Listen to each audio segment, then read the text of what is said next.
Const. ఈరోజు కాన్స్ట్లో కాన్స్టెంట్లో మనము example problem రాసుకున్నాం అంటే కాన్స్టెంట్ ఏంటి? Const or define. ఇలా ఈ మ్యాక్రోస్ డిఫైన్ అనేది మ్యాక్రో, ఓకేనా? Macro constant value cannot be change during the programming ఎగ్జిక్యూషన్లో కాన్స్టెంట్ వాల్యూ అనేది చేంజ్ అవ్వదు. కాన్స్టెంట్స్ ఆర్ లిటరల్స్, ఇది తెలుసు కదా మనకి. ఇంకేంటి? Constant is a variable. Constant మనం వేరియబుల్ని డిక్లేర్ చేసినప్పుడు కాన్స్టెంట్ ఈజ్ ఏ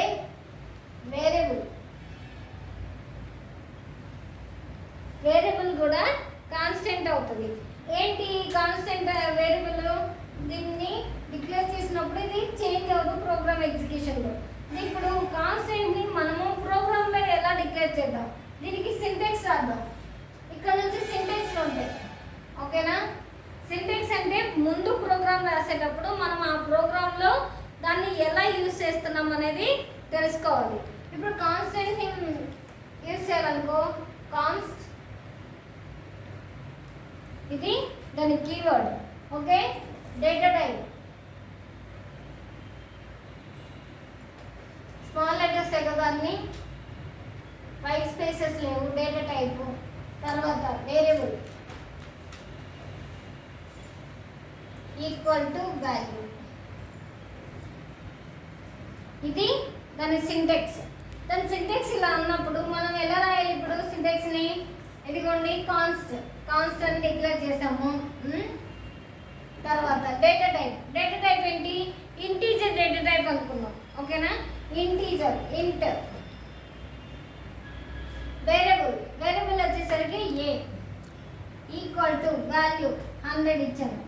ఇది మనం సింటాక్స్ని ఇలా రాసుకోవాలి, కాన్స్ట్ ఇంట్ వేరియబుల్ ఈక్వల్ టు వాల్యూ, ఓకేనా? ఇది మనము ఎప్పుడు రాస్తాము? దీంట్లో కాన్స్ట్ అని దీన్ని డిక్లేర్ చేసేటప్పుడు, ఓకేనా? ఈ కాన్స్ట్ని డిక్లేర్ చేసేటప్పుడు మనం కాన్స్టెంట్ని ఇలా రాసుకుంటాం అనమాట. అంటే ఇప్పుడు ఇది ఉంది, కాన్స్ట్ వేరియబుల్ ఏ ఇలా డిక్లేర్ చేసి ఏ ఈక్వల్ టు 100 అన్నాను. ఇది 2 లైన్లు వచ్చినాయి కదా. ఇలా రాస్తే ఇది తప్పు, ఓకేనా? మనము ఇలా రాసిందే కరెక్ట్ అనమాట. ఇలా రాయకూడదు. ఇలా రాస్తే అది ఎగ్జిక్యూషన్కి తీసుకోదన్నమాట.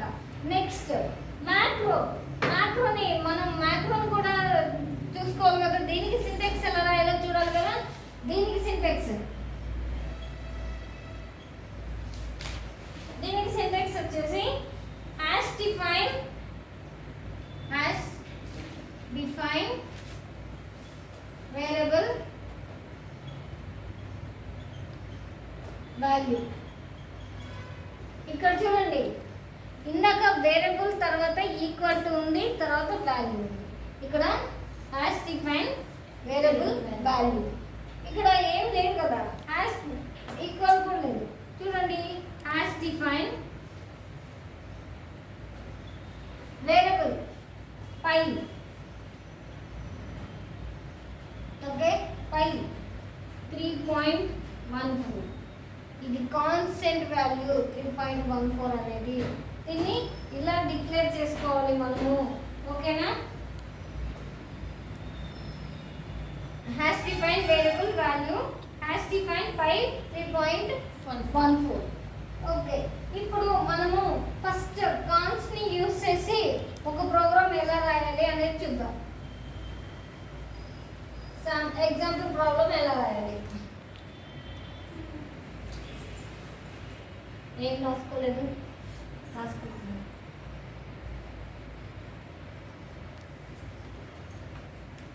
ఇప్పుడు కాన్స్ట్ని యూజ్ చేసి ప్రోగ్రామ్ని రాసేటప్పుడు ఎలా రాసుకోవాలి?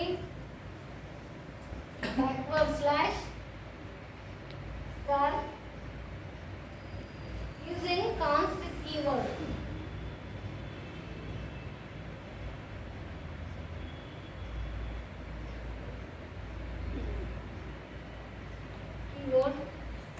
To declare a constant.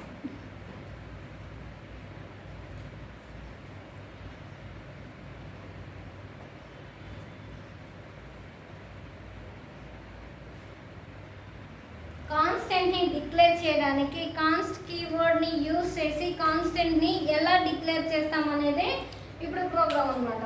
చూడండి ఇక్కడ మెయిన్ లో ఇంక్లూడ్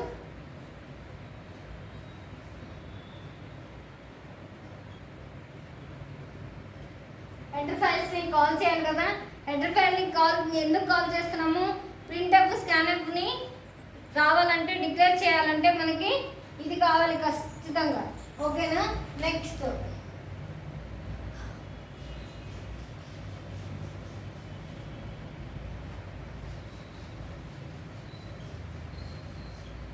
పై వాల్యూస్ అవి కాన్స్ట్ని డిక్లేర్ చేసుకోవాలంటే ఇది కూడా కావాలి మనకి. ఓకేనా? ఇప్పుడు చూడండి ఇక్కడ వచ్చేసి void main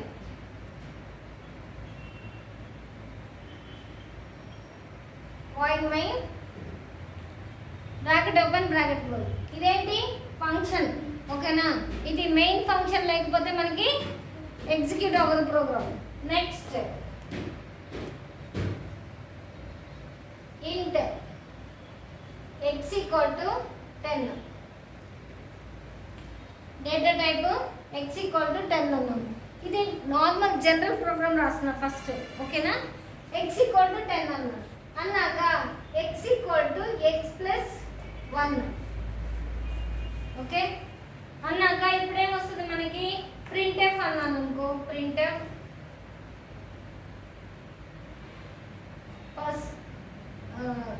inverted commas open percentage d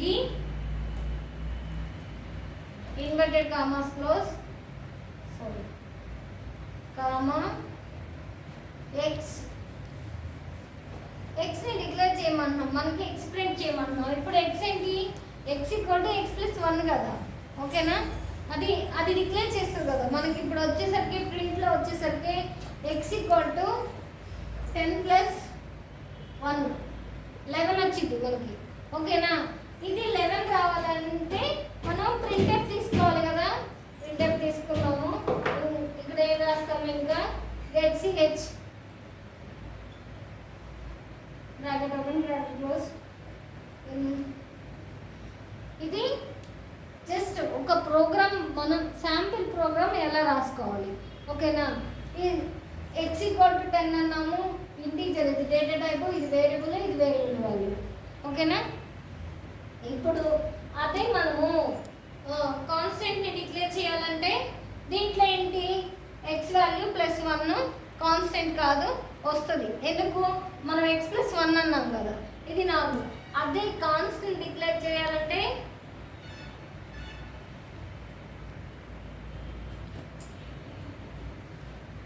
const కీవర్డ్ని declare చేశాను. ఇంట్ x ఈక్వల్ టు 10 డిక్లేర్ చేసిన తర్వాత ఇది ఉండదు. ఓకే, x ప్లస్ 1 అనేది రాదనమాట. మనం ప్రింట్ ఇవ్వగానే ఇది వస్తుంది. Print normal x equal to 10 అని వచ్చేస్తుంది.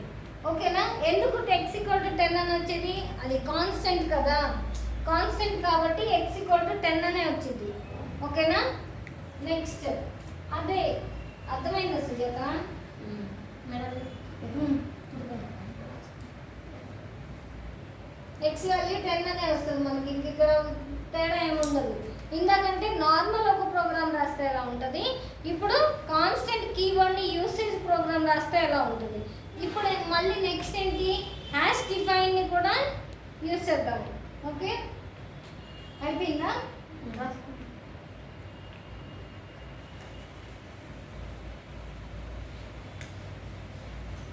ఇప్పుడు కాన్స్ట్ కీవర్డ్ ఉంది కదా, హ్యాష్ డిఫైన్ కీవర్డ్ యూస్ చేద్దాం.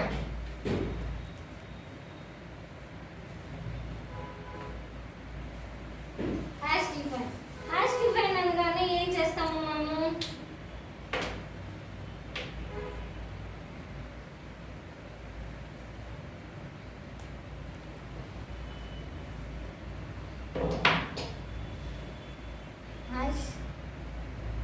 define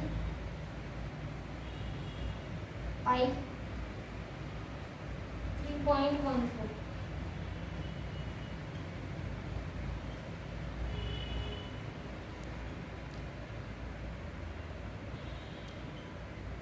ఇప్పుడు మనము డిఫైన్ చేసాం కదా ఆల్రెడీ, ఇది మ్యాక్రో. ఓకే, మ్యాక్రోని ఆల్రెడీ మనము డిఫైన్ చేసాము. ఇప్పుడు మనం ఏం చేస్తున్నాం, సర్కిల్ ఏరియా కనుక్కుందాం. సర్కిల్ ఏరియా అంటే ఏంటి, ఏరియా కనుక్కోవాలంటే A = πr².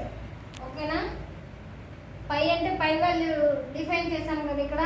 చేసిన తర్వాత ఇప్పుడు ఏం చేస్తామంటే ఇక్కడ ఫ్లోట్ ఎందుకు, ఫ్లోట్ అంటే ఇది ఇంటీజర్ టైప్లో x అంటే 10, 20 అలా లేదు, 3.14 ఉంటే ఫ్లోట్ అనే డేటా టైప్ని యూజ్ చేయాలి. ఓకేనా, మీకు డేటా టైప్స్ గుర్తులే అనుకుంటా, అవునా.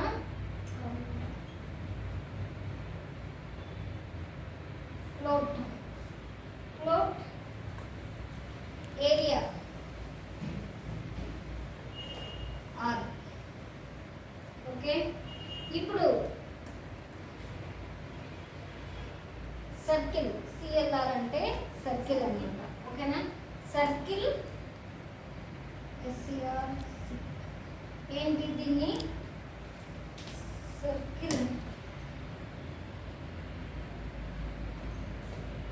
సర్కిల్ని సర్కమ్స్టాన్స్లో కనుక్కోవడానికి, దీన్ని రేడియస్ కనుక్కోవడానికి యూజ్ చేయడానికి దాన్ని ఇస్తాము. దీనికి కూడా ఏంటి, మనము సెమీకోలన్తోనే ఎండ్ చేయాలి. ఓకేనా, నెక్స్ట్ ప్రింట్ఎఫ్లో ఇక్కడ inverted commas open /n enter radius value.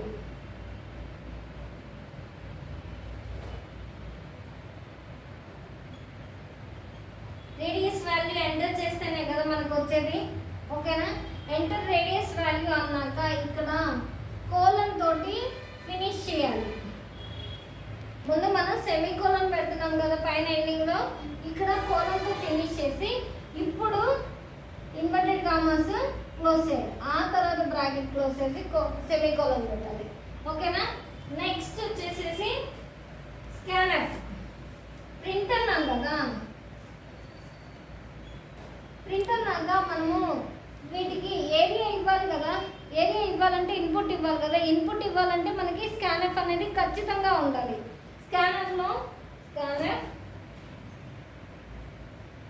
%f inverted commas close and R సెమీకోలన్తో ఎండ్ అవ్వాలి. ఓకేనా, అయిన తర్వాత ఏరియా పై ఉంది కదా, పై ఇంటూ R. ఎందుకు pi into R into R? ఏరియాకి ఫార్ములా ఏంటి, A = πr². ఇక్కడ చూడండి, pi into R into R వచ్చిందా, πr² వేసాను. ఇప్పుడు printf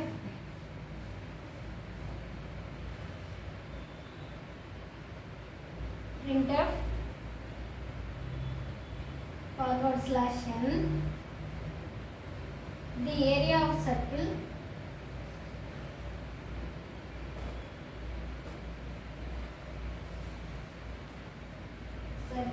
is % of inverted commas close comma area. Get CH curly braces అండి.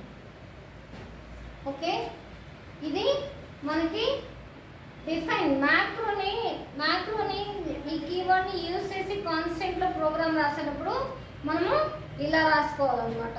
మ్యాక్రోని ఇలా డిక్లేర్ చేసుకోవాలి. ఓకేనా, 3 ప్రోగ్రామ్స్ చూసారు కదా. నార్మల్ ప్రోగ్రామ్ ఎలా ఉంటుంది, కాన్స్టెంట్ కీవర్డ్ని వాడితే ఎలా ఉంటుంది, డిఫైన్ని వాడితే మ్యాక్రోని వాడితే ప్రోగ్రామ్ ఎలా ఉంటుంది అనేది ఇది ఓకే